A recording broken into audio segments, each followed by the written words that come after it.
लाली मेरी लाल की जित देखो उत लाल।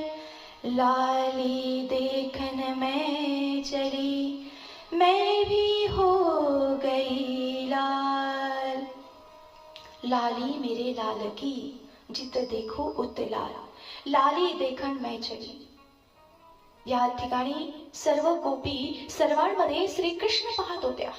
त्या म्हणायच्या, या वृक्षामध्ये, या फळामध्ये, बेलीमध्ये आम्हाला आमचा श्रीकृष्ण दिसतो।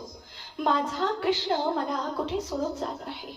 गोपींना खरामध्येच त्या परमात्म्याचा साक्षात्कार घडला।